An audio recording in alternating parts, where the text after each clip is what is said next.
महावितरण राज्यस्तरीय नाट्य स्पर्धा आणि पारितोषिक वितरण समारंभ उत्साहात पार पडलाय। महाराष्ट्र राज्य वीज वितरण कंपनी मर्यादित महावितरण यांच्या वतीने आयोजित आंतरप्रादेशिक राज्यस्तरीय नाट्य स्पर्धा 2025 ची भव्य सुरुवात नाशिक येथील महाकवी कालिदास कला मंदिर शालिमार येथे झाली। 2 दिवसीय ही स्पर्धा 5 व 6 ऑगस्ट रोजी रंगली आहे। मुख्य अभियंता श्री सुंदर लखपटे नाशिक परिमंडळ यांच्या मार्गदर्शनाखाली या स्पर्धेचे यशस्वी आयोजन झाले। या स्पर्धेत रत्नागिरी परिमंडळाचे आवर्त, पुणे परिमंडळाचे डॉक्टर तुम्ही सुद्धा, चंद्रपूर परिमंडळाचे रंगबावरी आणि छत्रपती संभाजीनगर परिमंडळाचे केस नंबर 99 ही 4 नाटके सादर झाली आहेत। प्रेक्षकांनी नाट्यप्रयोगातील अभिनय, सादरीकरण व सामाजिक आशय यांचे मनापासून कौतुक केले। कार्यक्रमाचे अध्यक्ष श्री दिलीप जगदाळे, सहव्यवस्थापकीय संचालक कल्याण आणि उद्घाटक श्री लोकेश चंद्र, अध्यक्ष व व्यवस्थापकीय संचालक मुंबई होते। यावेळी महावितरणाचे वरिष्ठ अधिकारी, विविध परिमंडळाचे प्रतिनिधी तसेच नाशिककर रसिक मोठ्या संख्येने उपस्थित होते।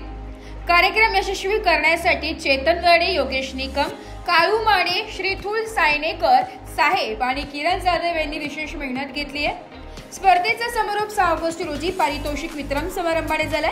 विजेत्या परिमंडळाच्या नाट्य संस्थांना सन्मान चिन्ह, प्रमाणपत्रे व रोख पारितोषिके देऊन गौरवण्यात आले। कलाकारांचे कौतुक करताना उपस्थितांनी उभे राहून टाळ्यांच्या गजरात त्यांच्या कार्याला दाद दिली।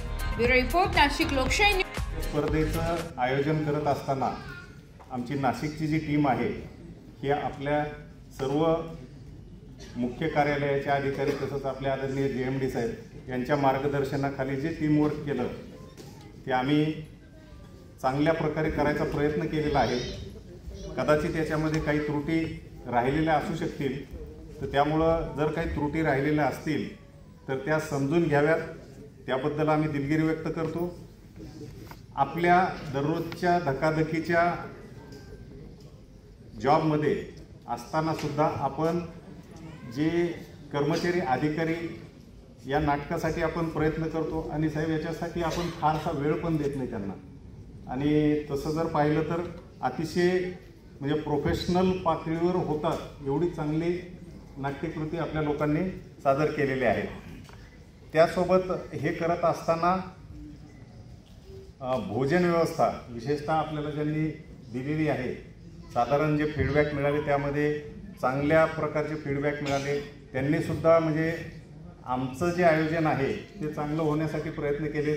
तसंच हे आपले कालिदास रंगमंदिर, कला मंदिर, तर यांच्यासुद्धा व्यवस्थापनाने आम्हाला जे 2 दिवस सहकार्य केलं आणि अतिशय मोकळेपणाने काम करण्यासाठी आम्हाला संधी मिळाली, त्यांचे मी म्हणजे आता हे खरं आभार प्रदर्शनासारखं होतं, परंतु त्यांचे आभार मी व्यक्त करणं हे आवश्यक, आयोजक म्हणून आवश्यक आहे।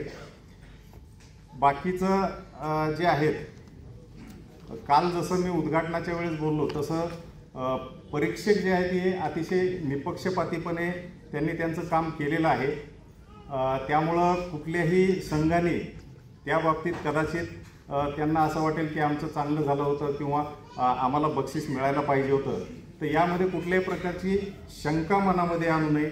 खेळीमेळीच्या वातावरणामध्ये 2 दिवसाच्या आपल्या ज्या ही नाट्य स्पर्धा पार पडलेली आहे ही अतिशय चांगल्या पद्धतीनं पार पडलेली आहे। तसंच आपल्याला ह्या नाट्य स्पर्धा आयोजित करण्यासाठी खरं म्हणजे भादीकर साहेब त्याच्यामध्ये मुख्य रोल आहे साहेबांचा, कारण साहेब हे आपल्याला ह्याचं आर्थिक नियोजन जे आहे तर हे मागच्या वर्षीपर्यंत थोडीशी अडचण येत होती, धोके साहेब पण आहेत, याच्यामध्ये यावर्षीची खर्चाची तरतूद वाढवून दिली, त्याच्यामुळे निश्चितपणे थोडंसं फ्लेक्झिबिलिटी वाढलेली आहे। त्याच्यामध्ये आणखी काही बदल जे आहेत आमची चर्चा झालेली आहे, तर कदाचित पुढच्या वर्षीच्या ह्याच्यामध्ये धोके साहेबांनी ते मान्य केलं आहे की आम्ही ते बदल इन्कॉर्पोरेट करायचा प्रयत्न करू। कारण आपल्या ह्याच्यामध्ये जसं आहे की 24 आवर्स आणि 365 डेज आपण हे एमर्जन्सी सर्व्हिसेसमध्ये असल्यामुळं आपल्याला याच्यामध्ये जास्त वेळ देणं शक्य होत नाही, तरी अतिशय चांगल्या पद्धतीनं या स्पर्धा पार पडलेल्या आहेत आणि आज त्याचा बक्षीस वितरण समारंभ आहे। ज्यांचा क्रमांक आला नसेल त्यांनी खरं म्हणजे पुढच्या वेळेस तो आपला क्रमांक कसा येईल यासाठी प्रयत्न करावेत। मी जे 4ही संघ आहेत त्या चारही संघांना शुभेच्छा देतो आणि थांबतो. धन्यवाद. यानंतर सकारात्मक भूमिका करून